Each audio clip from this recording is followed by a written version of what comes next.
Although initially unreliable, the M3 quickly turned obsolete once it faced the Wehrmacht. And with good reason, its design dates back to the 1930s. The Stuart was equipped with a lackluster 37mm main gun, featured thin armor extremely ineffective against enemy shells and explosives, and to make it worse, a high silhouette that made it an easy target for the enemy.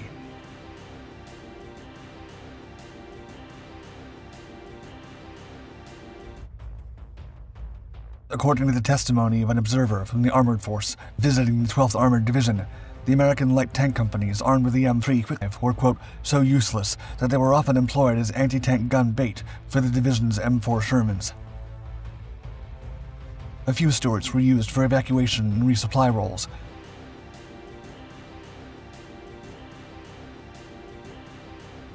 Exploiting its speed and maneuverability, the light tanks led scouting missions ahead of armored columns to detect hostile armored formations, artillery, and infantry emplacements hiding near towns, villages, and cities.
Originally created by the Americans in 1940, but it didn't actually see service until 1941, where it was used in the north. But for the time period, especially in the desert, this wasn't too bad at all. Being an American-made vehicle, the Stuart got a flamethrower on it. After the war, the Stuart did keep getting used. As I said earlier, the M3 Stuart was used in many parts of the world during World War II. It included North Africa, Europe and the Pacific. Well situated for hit-and-run tactics, it was often used to harass enemy units and disrupt supply lines. The tank was also used for scouting and intelligence gathering. This is mainly because of its quiet engine and its small size. However, the M3 Stuart was definitely not without its flaws.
They needed something a little bit better than the M2 light tank, which was becoming obsolete. And for the first couple of years of the war, this M3 Stuart was actually a very good vehicle. Obviously, it did come later on, they did upgrade it to an M5, but for the time period, especially in the desert, this wasn't too bad at all. So there is only a couple ways to actually get into this vehicle. Here you can see you've got the driver's seat.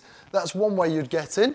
And then at the very top, you have got a couple of hatches up there. Now those hatches I can imagine were definitely the easier one, but I'm going to try and get into the driver's area just here and show you what that would have looked like. Now you have got the co-driver who's sitting just next to him, and I presume he would have to get in through the top turret, crawl down through the turret basket and slide in, because although I guess he could have probably have fitted through there, you'd definitely have to be quite a thin bloke. But now she runs absolutely lovely. One of the most notable features on the M3 Stuart was its suspension system. The tank used a modified Christie suspension which allowed for a smoother ride over much rougher terrain. In addition to its military service, the Stuart has played a huge role in popular culture. Two men hunt the Valley of Gold. Dinaro, dreamer of empires, dealer in death. Tarzan and his army of a lion, a leopard, and a chimp.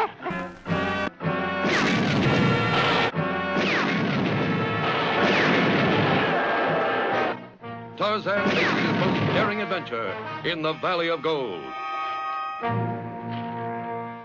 Haunted Tank is a comic book feature that appeared in the DC Comics anthology War Titles GI Combat from 1961 through to 1987. The Haunted Tank was created by writer and editor Robert Canayer and artist Russ Heath in GI Combat number 87 in May 1961. The feature centers on the ghost of 19th century Confederate General J.E.B. Stuart, who is sent by the spirit of Alexander the Great to act as a guardian angel over his two namesakes, Lieutenant Jeb Stuart, named Jeb Stuart Smith in the early stories, eventually shortened to Jeb Stuart, and the World War II M3 Stuart light tank and tank crew that he commands. The Haunted Tank was often the cover feature of GI Combat, and was second only to Sergeant Rock as DC Comics' longest-running war series. In the original story in GI Combat number 114 it reveals that, at the time of the Ghost's arrival, Jeb is a sergeant in the United States Army who commands an M3 light Stuart tank fighting with the Allies in the North African campaign. Jeb is a northerner who met his crew at the Fort Nelson Tank Training Center in the South. Initially, the crew is upset that Jeb has the same name as the Confederate General Jeb Stuart, and they demand that the northerner change his name. After showing his quality by skilled fighting, as a commander, all his tank crewmen decide he has earned the name. The original crew consists of Jeb as tank commander, Arch Asher, loader Rick Rollins, gunner, and Slim Stryker, driver. As the Haunted Tank is a main feature on the GI Combat front cover artwork, it was important for the viewer to better understand the artwork behind the story.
Mother dear, I'm writing you from somewhere in France, hoping this finds you well.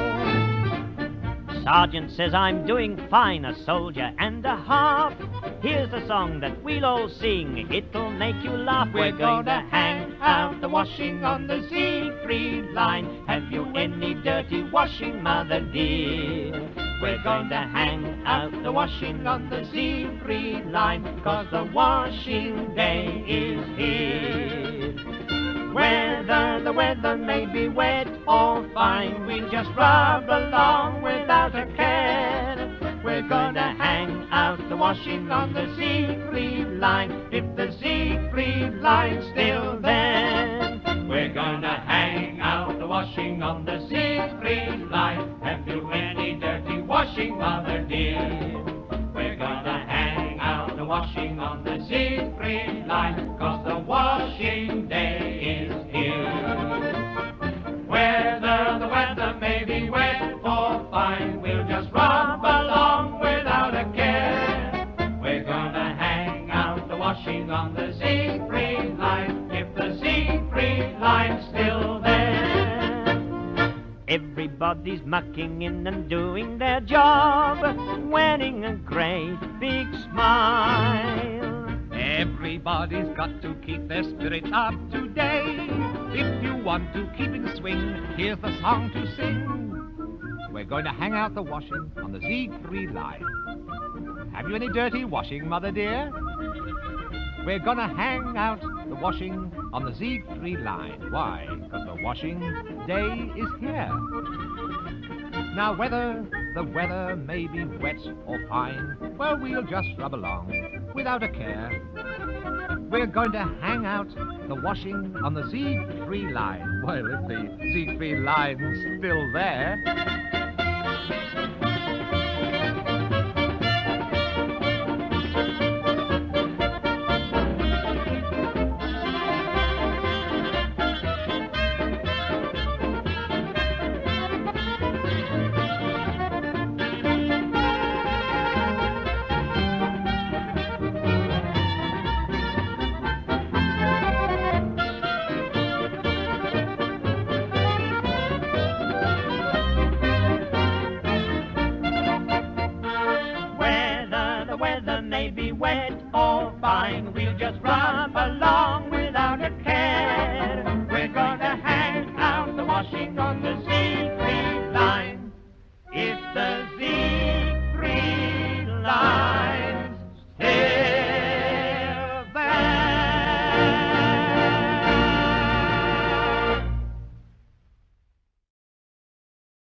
The war has provided some problems that have worried us all quite a lot. How can we live when the price of our food is 14 and threepence per butt? But the thing that worries me and the whole darn family is, where can poor Pa go in the blackout? Where can poor Pa go at nights? He can't find his way to his favourite club. He can't find his pals 'cause he can't find the pub. So where does poor Pa go in the blackout? He stays home and glares at the kids. He grumbles at mother, she grumbles at him, and says, well, go out, I'm not keeping you in. So father goes out in the blackout, although it is pouring with rain. And just as he gets out, then off goes the siren, so he comes right home again. Where can poor Pa go in the blackout? Where can poor Pa go at nights? There aren't any pools and he doesn't play nap. His coat's in the tool shed, he can't find his cap. So what does Pa do in the blackout? He sits home and mopes by the fire. He can't spend his money and mother knows that. She takes it all from him to buy a new hat. So father, he curses the blackout and says it will drive him insane. He pops his head out and then off goes the siren, so he pops it back again. We know where the flies go in winter. We've all known that old one for years. And most of our lads have by now found the daughter of Mamselle from Armentières. But there's one thing must remain. So I ask you once again, what can poor Pa do in the blackout? What can poor Pa do at nights? If he gets to the pub, well, it's 10 pence a pint. It costs him at least 30 bob to get tight. So what does Pa do in the blackout? He just sits at home and looks glum. He started on fretwork, he painted the bar, but Mother sat in it, we didn't half laugh, and Father was out in the blackout. And Mother screamed out with the pain, and as soon as he heard it, he thought it was the siren, so he rushed right home again. Where can poor Pa go in the blackout? Where can poor Pa go at nights? His pals are all stuck in their homes just like him. They cannot get out, so they gotta stop in. So what can poor Pa do in the blackout? He says that it's driving him mad. He puts on the wireless, and what does he get? Just haw-haw and boo-hoo, and they're pretty wet. So he tries to go out in the blackout, but he goes and falls right down the drain. He limps back to Mother, and she tells him he's drunk, and so he limps right out again.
So it's burned in Orbus. Oh, we didn't want to do it, but we must, boys. Berlin Orbus. Someone started kicking up a fuss, boys. Tell them the truth, we loudly roar. And so the RAF have posted leaflets through the door. So it's Berlin Orbus. Oh, we didn't want to do it, but we must.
Let's get this straight.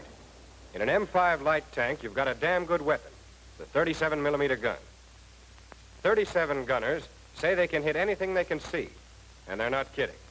For accuracy, it's a honey. But in a scrap, a hit isn't enough. It's got to be a knockout and a quick one, because as soon as you fire, you've given away your position. Always remember, hold off until you're within 1,000-yard range, if you have the chance. Then your 37 will knock thin-skinned vehicles and anti-tank and machine gun positions right out of the war. It's a sweet little weapon, and don't forget it. Now let's move back to a nice, quiet range and see how that crew learned to get results.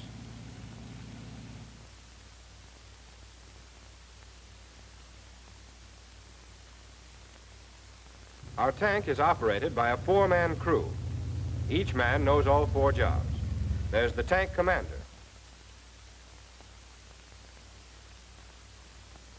A bow gunner whose duty it is to fire the bow machine gun. He is also the assistant driver and is called BOG, short for bow gunner. The 4th man is the driver.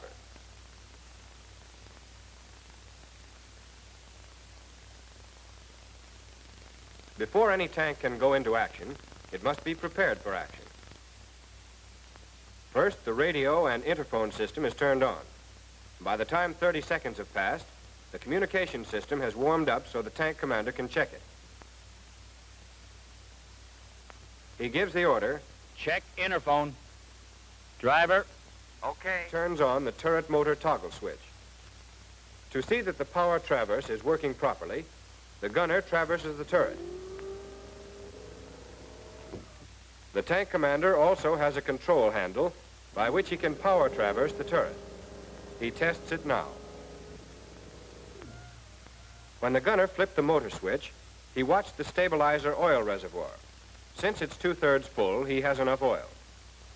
The sights must be correctly adjusted, or the gun won't shoot where it's aimed. Adjustment is made by lining up the sights and the gun on one point.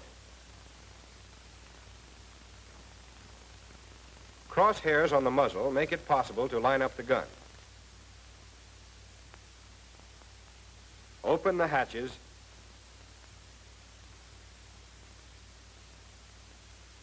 and refill ammunition racks and boxes.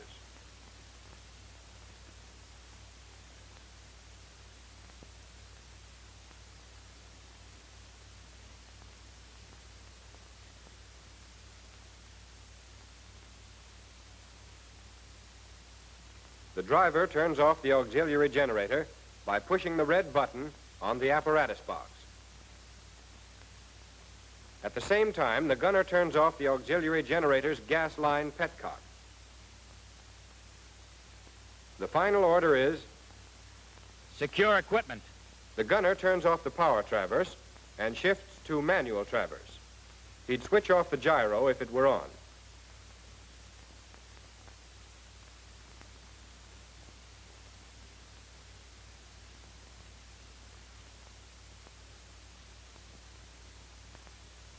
This done, he locks the gun to the traveling lock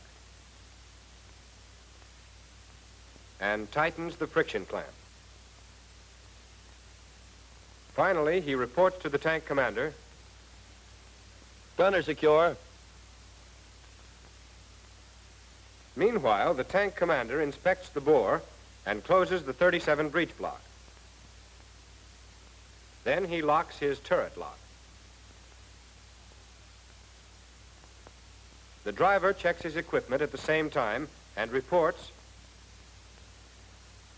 Driver secure. The bow gunner locks the bow gun to its traveling lock and reports. Fog secure. And the tank is out of action. But not for long. She's got a lot to do in this scrap. Make her do her own job the way this crew can, and she'll raise plenty of hell before you take her out of action for the last time.